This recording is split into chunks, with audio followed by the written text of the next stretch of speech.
வேதாகமத்திலிருந்து இன்று ஒரு தகவல். இயேசு ஒரு முறை பிரயாணமாய் போய்க் கொண்டிருக்கிறார். அவர் போகும்போது 2 கண்டறியாத சகோதரர்கள் வழியில் உட்கார்ந்திருக்கிறார்கள். இயேசு போகிறதை கேள்விப்பட்ட அவர்கள், இயேசுவே எங்களுக்கு இறங்கும் என்று கூப்பிடுகிறார்கள். கூப்பிடும்போது இயேசுவோடு கூட போனவர்கள் அவர்களை அதட்டுகிறார்கள். சத்தம் போடாதிருக்கும்படி அதட்டுகிறார்கள்.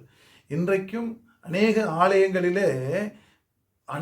ஆலயங்களிலே சத்தமிட்டு ஜெபிப்பதற்கு தடை இருக்கிறது.